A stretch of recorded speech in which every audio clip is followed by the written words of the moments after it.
Welcome to the Intentional Parents Podcast. Intentional exists to help parents in their God-given task to raise passionate Jesus followers. We exist to bring hope, help, and healing to families. Each week, we will talk about anything from parenting, marriage, lifestyle, and what it looks like to follow Jesus in our time. Intentional is made up of Phil and Diane Comer and Brook and Elizabeth Moser. I am Brook, and the funny thing is, we are all family. Elizabeth is Phil and Diane's daughter, so we're a family figuring this thing out together. We hope this podcast feels like you're sitting with us in our home talking about how to do this thing called life together. Elizabeth and I are your hosts. Let's get into this week's podcast. I was realizing, like, in different arguments or in different moments, that the moments that you would lash out, you were lashing out because of childhood wounds or childhood hurts. And I think that's a really interesting thing because I think we all have childhood hurts and wounds. And when you said that, it was kind of a light bulb moment for me of like kind of taking personal inventory and saying, how much of the moments as a parent, as a dad, as a husband, do I like have a lashing out moment that's actually due to a childhood wound? Welcome to our first Intentional Parents podcast. This is such a fun moment for everybody. I'm here with my wonderful wife, Elizabeth. Huh? Hey. Phil and Diane are here with us today. Yeah. And we're all family, which is something that I know some of you listening are probably wondering how in the world that works. And we're hoping that we can explain some of that. But we get to do this thing together called Intentional. So today we're going to have a conversation around like who we are and why in the world are we doing what we're doing and how all this kind of came to be. So for that, I feel like you need no introduction because you guys are so amazing, but I'm going to introduce you anyway. Phil and Diane, my mother and father-in-law, Elizabeth's parents, started this ministry called Intentional. And, you know, the thing that we're just wanting to know, and I think everyone would want to know, is where did all this come from? And who are you guys? So maybe start with the place that feels most comfortable to you, but maybe let's start with when you guys got married. That's a good context. Or got married or met somewhere around there. So take us there. Married or met? Let's go with met. Where did you meet? When did you meet? And give us kind of your love story, because that's always beautiful. Wow. How many hours do you have? Because she is beautiful. Yes. There's a podcast though, so people can't see her, but she's beautiful. Yeah. Well, you know, we met in church, actually. We were both fairly new believers. We're talking back in the 70s now. What was it? 70 what? Well, let's see. I guess, babe, you were singing in this choir that I was directing. Yeah. I was in high school, actually, when we met. And he was graduated from college and directing this choir. Oh, so we the met, older man. We actually didn't Definitely speak to each other man. for about 3 years, I think. I was in the choir and I was so shy. And everybody was in love with Phil Comer. And so I never talked to him until I was ready to graduate high school and leave the choir. Yeah, wow. She was beautiful, long blonde hair. A bunch of guys wanted to date her, and she was quiet, you know, kind of shy. And of course, I noticed her. She was beautiful, but I didn't go near her. Well, she was also way too young at that point. She was. Yes, I was. We had a bunch of guys like myself who graduated from college. We were young pastors, and there was a rule: you could not date anybody in the high school group. That's a good rule, I think. In general, that's a good rule. It's a generally a good rule. Yeah. But the thing is, there was a huge college group too, but there were just no girls currently in there that any of us were interested in, and still I wasn't saying anything to her until just before she graduated. She came up to me and told me she loved me. Oh, yeah. Really? Yeah. Give us wait. Just pause. Yeah, she Diane, did. give us your version She said of that. she didn't, but she did. I think she tells it differently. Loved you. I said, we love you, as in my family. We were pretty new Christians at that point in time, maybe a couple of years. And we knew that Phil had a cousin who was dying a tragic death. And so we were praying for him. So I walked up to him and said, we love you and are praying for you, Phil. And that got That's translated to I love heard. you, Phil. No, I actually said, you know, our family really loves you. And we're praying for you, and I love you. And she walked away. Yeah. I think you might have been dreaming a little bit, but that's great. So you guys meet in the 70s. Give us kind of like the dating and experience of meeting and marriage. Yeah, well, when she said that, whatever she said, it was like a switch got flipped. And one of my roommates was our youth pastor. He started teasing me. Diane Waterman says she loves you. Diane Waterman says she loves you. And I just couldn't stop thinking about her. Yeah. I mean, every night, we had this little poster of the choir, and she had, I would stare at her face, and so when she graduated, within a week, I asked her out. And the first date we had was to hear Luis Palau, who's an international evangelist that we both highly respect. That was our first date. Came back to her parents' house, sat down on the couch till 4:30 in the morning, talking, praying, till her dad kicked me out. He He's came a good down the dad. stairs and said, "You need to go home." I can't believe he didn't kick me out sooner. But, and then we just jumped right into. We both felt called to vocational ministry, and anyway, that was the beginning of our love story. There's quite a bit to it, but a year later we were married. We dated for about a year and got engaged, and were married pretty quickly. And I was all of 19 years old when we got married, way too young. Wow. Mature on the outside, not emotionally mature at all. So I brought some baggage into those early years of our marriage, things that I needed to learn and work through. And so that they wasn't the easiest early years.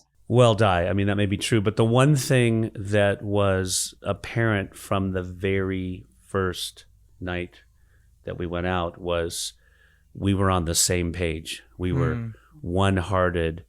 We both loved the Lord. We were first-generation Christians. It was during really the last great revival that America's experienced. We're all praying for another one, but what's called the Jesus movement. It was all about him. And as we've done now marriage counseling and done weddings and everything, one of the biggest things that every couple's got to figure out is, are we on the same page? So we've had this oneness for 40 years now. Wow. Just even though we're completely different people as far as our calling in life, and even how we wanted to raise our kids to grow up to totally walk with God and love the Lord, it was just there as this really beautiful thing, cement in our relationship. Yeah, and we recognized that in each other right away, that this was something unique and different, and that we were, we like to say, on the same page, heading in the same direction. So then a couple of years later, and our firstborn son came along. Yeah. And then really so much came together for us of what we wanted for our son. Holding him in our arms, realizing we didn't want him to go those years like we had gone without the hope of Jesus and without that sense of being loved by God. Yeah. And some of the emptiness and brokenness that had happened in our lives because we didn't know him and we didn't know of his ways. And so it really wasn't until we were holding this infant in our arms that we just said, we have to know, what do we do?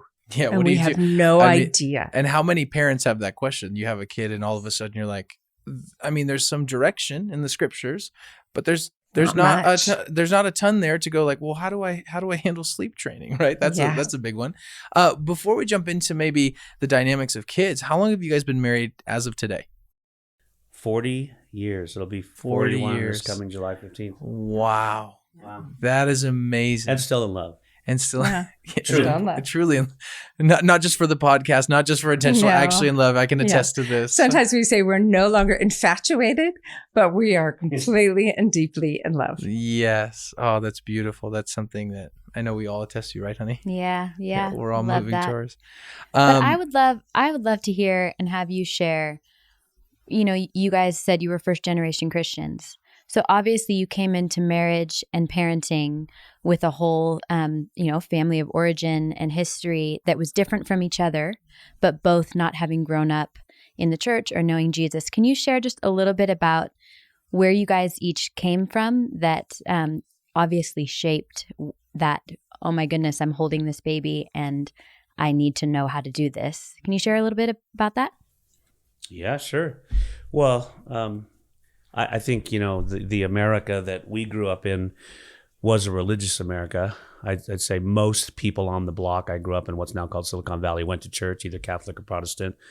But most of us didn't have a clue who Jesus was. That was my story. I believed in God. I even got confirmed at a liberal church where I'm not even sure where the pastor was at. So I would drive even by Catholic churches. I had friends who were Catholic, and there's, Christ hanging on the cross. I didn't understand what that was or who he was or anything until I was 19 years old, and a friend actually shared Jesus with me. I was playing in a rock band. So I believed in God. I was in church on Sunday, and I was going to church and going to hell, really. I didn't have a clue. So when I met Jesus, when he shared the Lord with me, and I gave my life to the Lord, a light went on, because you receive the Spirit of God when you're saved. And I read through the whole New Testament in like 3 months, but I kept going back to this church that was dead. And there was, even though I'd memorized the 23rd Psalm as a little kid, there was no like verse by verse teaching. And I was playing in this band. I drifted away. A couple years later, went forward to Billy Graham Crusade, and I knew I'd received the Lord. And so I made a rededication. I read the whole New Testament in a month, wrote a Christian song, put Jesus stickers on my drums while I was playing all this pagan music. Anyway, but then 2 years after that, I landed in this church where we met. And people were smiling, and they were carrying Bibles, and they were singing songs that were joyful songs. I'd never heard these songs before. And I go, I got to get one of those. And I went and found this living Bible that I'd read when I was a brand new Christian, Proverbs and Psalms. And I showed up, and then I found a Christian bookstore and got a Bible, and I just started hearing the scriptures taught, and it's like everything changed in my life. I'd walk out of Sunday saying, my God shall supply all your needs. And I go out and sing this music that contradicted it the next weekend at the dances we were playing. And then the next week I'd come and whatever's good, true, lovely, honorable, right, let your mind dwell on these things. And I'd go out the next weekend and play, pagan songs that were about immorality and things that weren't of God. And I'd feel dirty inside. And this is a whole new experience because I had the Holy Spirit now. Yeah. Which led to me getting out of this band and a whole new change of my life. And so Diane's story is a little different, but she had a journey the same way. Like you were in Germany. Yeah. Tell us about that, Diane. What was like your upbringing and context? Yeah, so I grew up overseas for several years of my life when Europe was not ahead of things, but still kind of behind things in the early 70s, late 60s, early 70s. And one day we were able to get onto an army base. Dad wasn't Army, but you could sometimes go on. And there was a Stars and Stripes newspaper, and front page, top of the fold, a picture of the Jesus movement. And it was really just a picture of thousands of young people, college-age people with their hand raised and worshiping Jesus. And right there, that picture just grabbed me, and I prayed, not even knowing if I believed in God, but just prayed, God, I want to know you. I don't understand who Jesus is. And I'd only ever heard of the Holy Ghost, in some of the churches. Little spookier version of the Holy Spirit. Yeah. So I just want to, when I get home back to the States, I want to find out who Jesus is. Almost the day we landed, a group of high school kids embraced me, this socially awkward, very behind on all the clothes and fashions, and I didn't listen to the right music. I mean, I was really awkward. And at school, nobody even knew my name, I was sure. But at church, I went to this church because some girl from school invited me, and they remembered my name when I came back the next week. And for me, I was just starving for recognition or friendship, or I'm not even sure what I was starving for. It wasn't, to my knowledge at the time, Jesus. But I do remember thinking, I will do whatever it takes to be a part of this group of people. And what it took was Jesus. Wow. So it was kind of coming in backwards. But before long, I went to a camp and I saw all these friends of mine reading their Bibles. Yeah. I didn't know that even just your common person was allowed to read your Bible. So, and then I started reading my Bible and was amazed. This book is like alive and real. And so they swept me. Really, it's this group of kids at a youth group that swept me up into real, vibrant faith. And my parents came along a couple of years later. They were a little slower to come, but a couple of years later, they also each at the same church made the same decision to begin following Jesus. But by that time, I was 16, 17 years old, almost heading out of the home. So our home had never been centered in any way about Jesus. Yeah, that's an important point. I was going to ask, what was the early years like? What kind of home did you grow up in? Family of origin conversation. Yeah. Like, what were your mom and dad like? What were, did they have goals as parents from your, kind of looking back hindsight? What was that kind of home life like for you growing up? I know my parents really wanted to be good parents. They had not been raised well by any means, so there were a lot of hurts. I think my dad he was always my hero. Dad has always been my hero. He was good to me, understood me. My mom, it was a harder relationship with. She dealt with some real anger issues in her life. But when she became a Christian and went away at a camp or a retreat, and she came back, and by this time I'm an angry teenager. I'd been raised by an angry mom. I was turning that anger back on her. And she sat me down and she said, Diane, I need to apologize to you. Wow. I know I've been angry. I directed my anger at you. I am genuinely sorry. I mean, it was a real apology. I don't think I'd ever heard an apology from my mom. And she went on to explain a little bit of her story, that she was raised by an angry father. She didn't know what to do with the rage that came up inside of her. I mean, that's stunning. That's Huge. incredible. Yeah. And our relationship really changed overnight, and yet then needed to keep still out throughout our lives trying to understand each other. We were so different, was a challenge. Yeah. But it was earth-shattering to me to see, oh my goodness, the Holy Spirit is so strong, he could even change my mom, Wow. which I thought was impossible.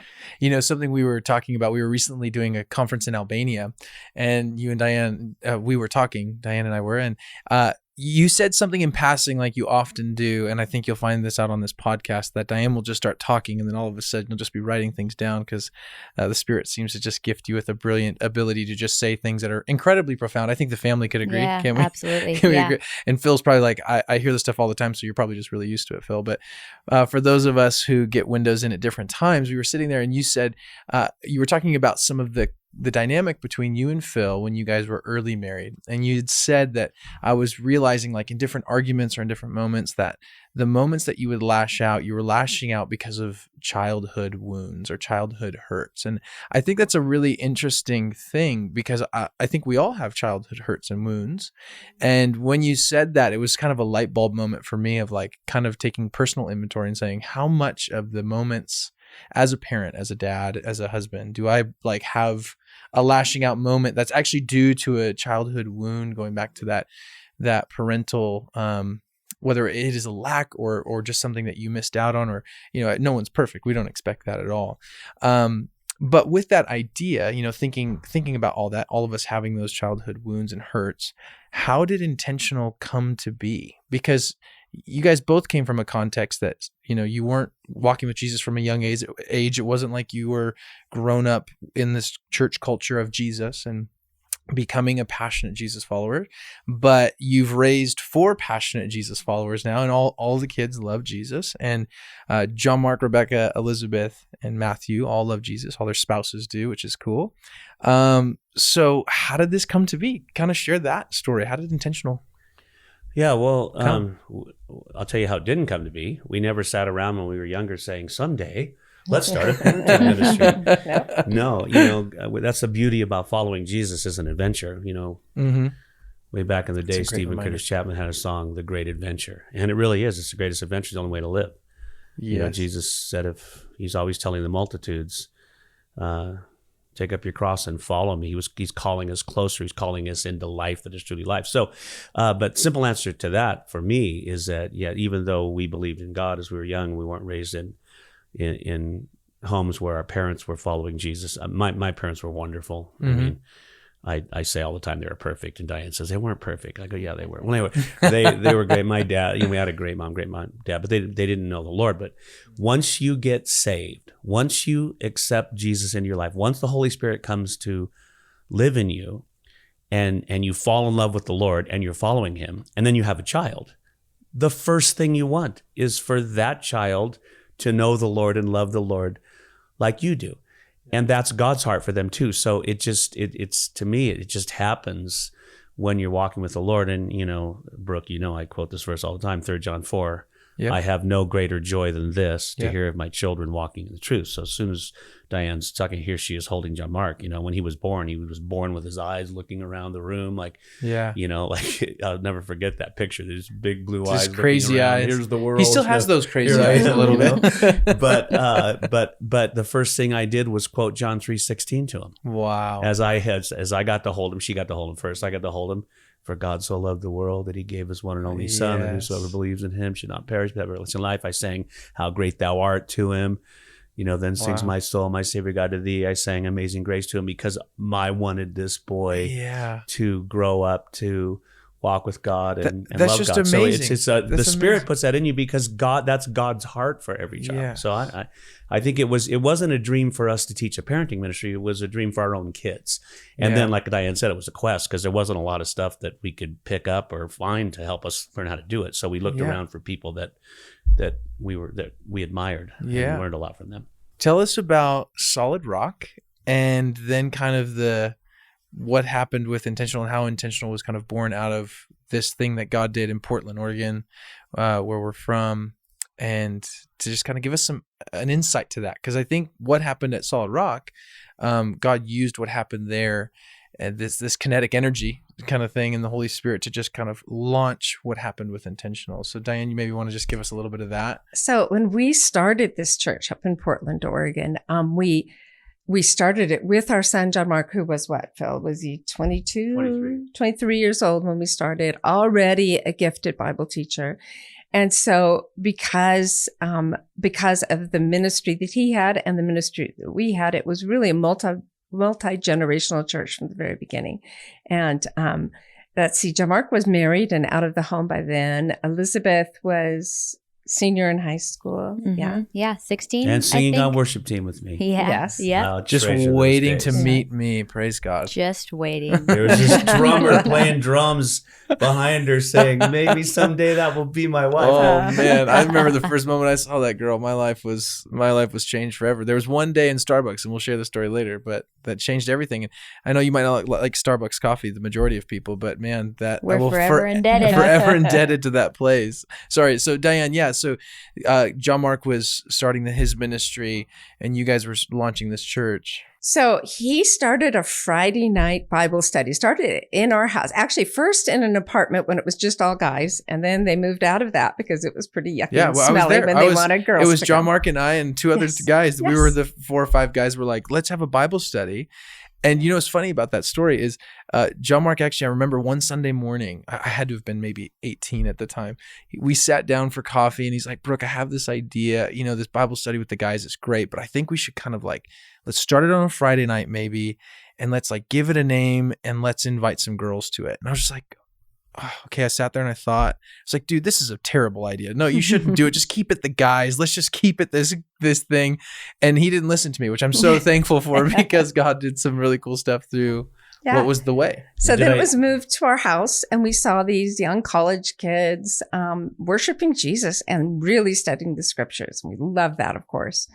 And our 12-year-old Matthew was watching all of that and saying, okay, he's like being mentored by these young men. And then it needed to move into bigger and bigger places. And before we knew it, in just a couple of years, there were at least 1,000 people coming every Friday night and getting their lives. I mean, they were radically saved, or some of them had Christian background, but they were just radically following Jesus, making big life decisions. And we would go every Friday night to kind of be mom and dad watching over it and watching and praying. I was praying a lot at that time. Well, these kids then began to meet each other and, like you and Elizabeth, get married. And then they'd have their first baby or their second baby and be walking up to us always in the hallway. Please tell us what to do. My parents meant well, but they didn't really know what they were doing. We don't want our kids to follow in our footsteps.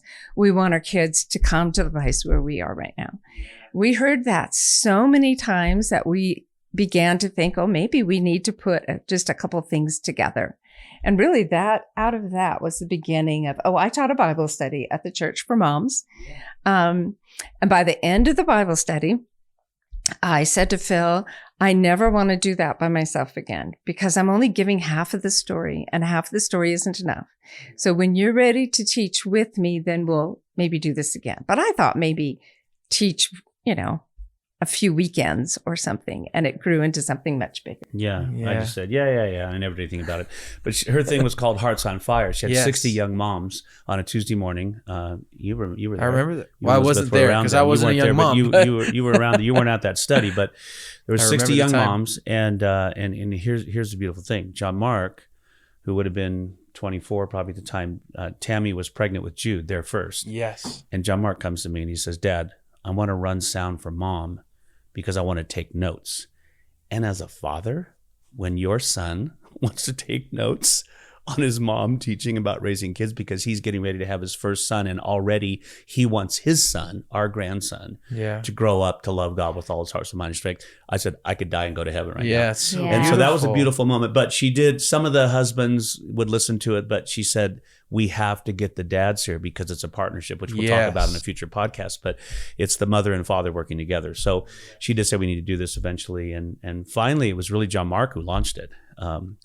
Years later, when the church had grown, and we were beginning to plant churches, and I handed over the lead role to John Mark, we had discussions about how our role would change, how my role would change. And this is actually a beautiful story, which I won't go into right now, but it was John Mark who said, Dad, I believe you and Mom need to teach on parenting because almost none of my friends were raised in a home where Jesus was really the center, or the father was really discipling the kids, or the home was, the kind of home that the Lord would be pleased with. And like Ephesians 5:10, where we're trying to do what's pleasing to the Lord, talking in a way that's pleasing to the Lord. And so he really kind of pushed us into it. Yeah. And I kind of went dragging my feet, but we had no idea what would happen. And then we just found out there was a huge hunger for it. And not only at our church, but not only there, but other churches and even other countries. And I was going to say, what a beautiful dynamic that, and I obviously was there for the story. We were, but even just in hindsight, realizing how beautiful it was that you were already working with your son, who you raised, who you sang Amazing Grace over when he was born, to then hand him the church that God gave you, for then him to launch you into this ministry. I mean, you just think about the beautiful pictures there, and what a gift that is. I mean, and honestly, we give glory to Jesus for that, but that's also a really beautiful example of the kind of parents that you decided to be at a young age. And I think one of the cool parts for this podcast, especially even today, is I know even for me, it gives me hope. It gives Elizabeth and I hope that you don't have to come from a perfect background. You can come from a very crummy background and still be able to do this with your family, which is exciting. You want to speak to that just for a minute? Just say that we all we're all broken. We're all being put back together by Jesus, and I feel like he specializes in making beauty from ashes. Yes. So there's nobody who can't come, and this is possible for anybody. It's this, you think, how am I going to raise a son or daughter to love God? Well, first thing, you're not alone. I mean, this is God's heart for your child. God loves every person on planet Earth so much, he sent his son to die for them on a mission. I mean, think about that. So as much as we love our kids, he loves them even more. So of course he wants this for your son or daughter. And so we just become these vessels because the parents, we have more influence over our kids than anyone. I mean, we're around them way more than anyone, and we have the power for good or evil to affect them. And to create an atmosphere where they'll thrive and see the love of God, or we can really hurt them. And so I think when we're walking with God and we can pass this on, I think that sure, maybe there's a natural fear. Our greatest joy is to walk with Lord. Our natural fear is that they might not. But man, any parent can just jump into this with absolute confidence that God is with me. Yes, and he's going to work in with the Spirit's help. Yes. Yeah. Wow.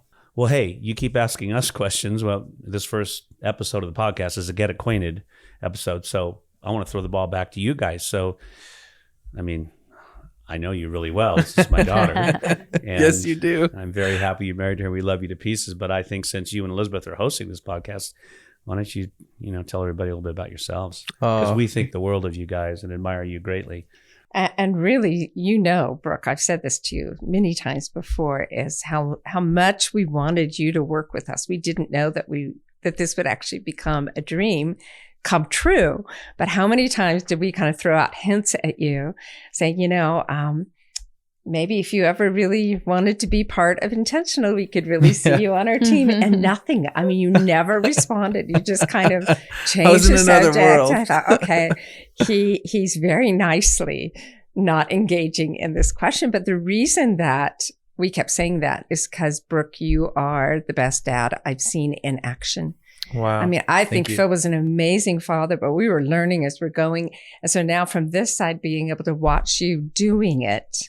Yeah. You are doing this so well and so wisely and with so much humility. And you have a few of your own things that you've had to overcome in your past. It's not like you started off knowing everything. No, none of us do. And you've given us 4 beautiful grandchildren. So you should tell everybody about your family now, you guys. Yeah. I have given you 4 grandchildren, which you will forever be indebted to me for. Yes. It's true. We've given you the most. Yeah. Not that we're comparing Matthew and Rebecca.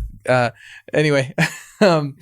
So yeah, honey, why don't you, who are we? What are we? Well, we don't have 40 years of marriage under our belt. We're a long ways from that. Yeah.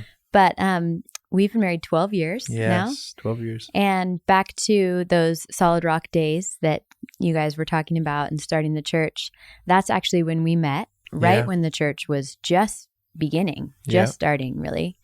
We both worked at Starbucks. But I have to pause here because my whole life, like I'm sitting here today because of one moment that you walked into Starbucks. We were both working there.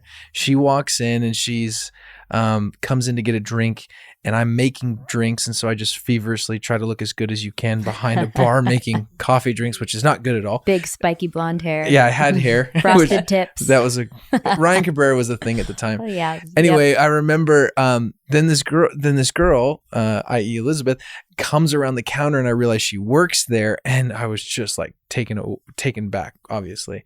But then at the same time, her dad, Phil, comes in to have lunch with him, one of the most friendly, get to know you type people ever. And they have lunch, and they find out that I'm a Christian, and I played drums at the time, and I still play from time to time, but very rusty at this point.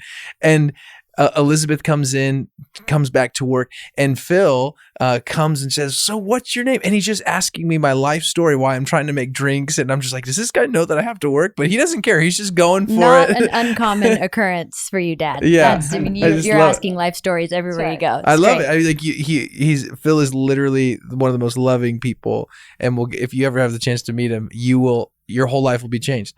And mine was at that moment. And that one Starbucks visit, I remember by the end of that conversation, he's like, well, we have a home fellowship at our house tonight. Why don't you come over? So I remember getting in my car, and I went over to their house, and he's like, hey, you play drums? And he's playing guitar, leading worship. He's like, hey, grab the djembe over here. And so I'm like, all of a sudden at this girl's house by her dad's request, playing drums with him as he leads worship. And like from then on, my life has never been the same. It wasn't so easy on you after that point, though. No, I remember when I asked to date you, it was like a week later, I said, I'd love to date your daughter. And I think we were in the garage or something, right? I can't remember. I think I tried to sneakily come out there and try to not let Elizabeth know. Do you remember that, Phil? You remember that moment? I remember when you asked to date her. Yeah, and you said something along the... What did you say? Remind me what you said.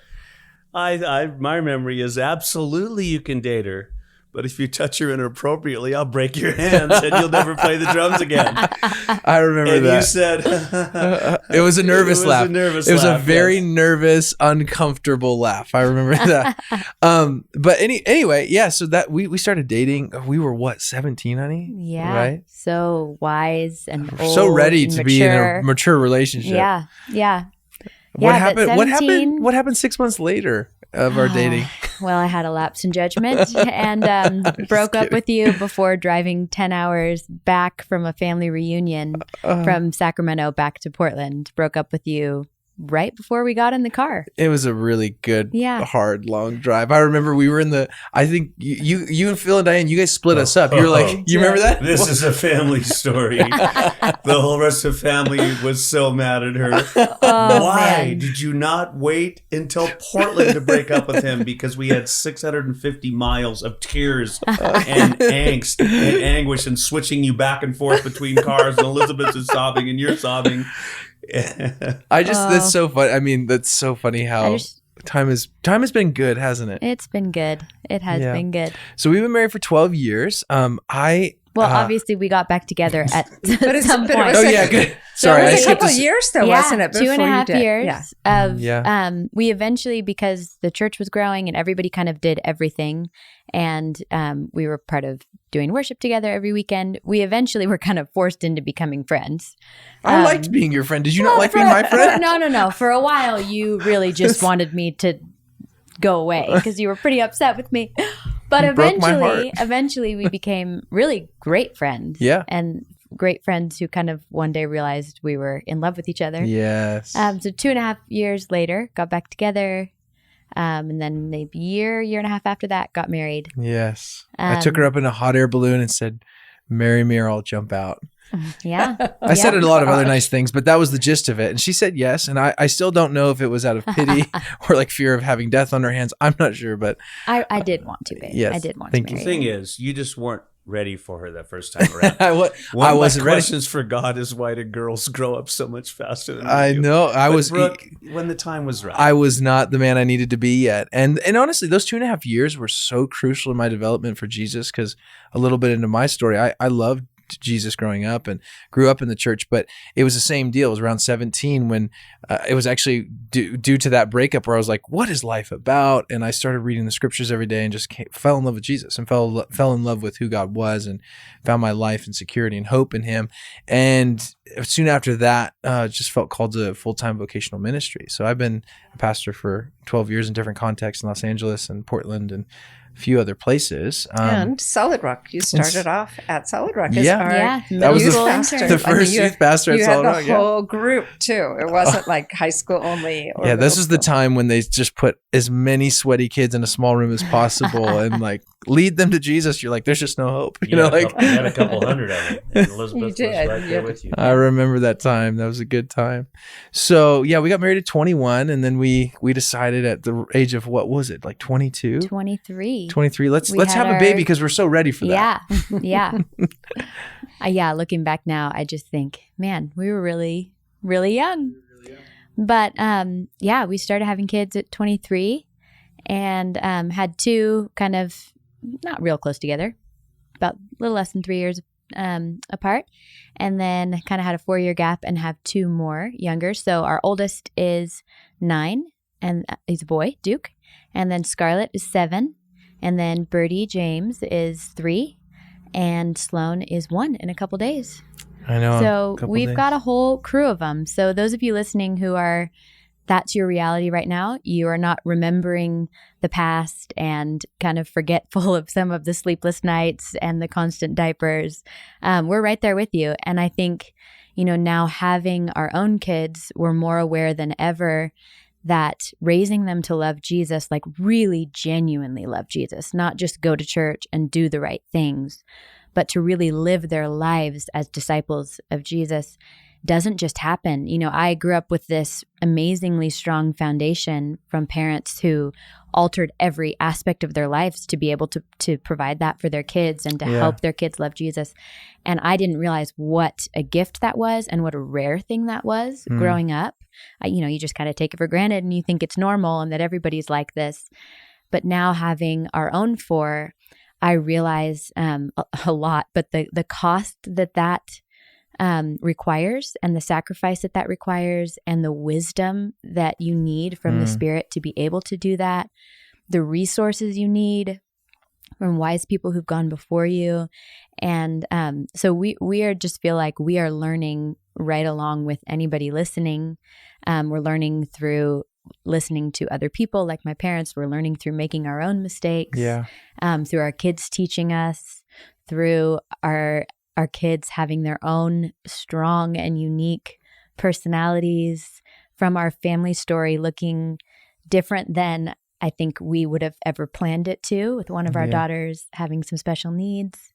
And that's a whole story I'm sure we'll share in the future. But that obviously changes the family dynamic. And so we're learning right along with all of the other parents listening. Yeah.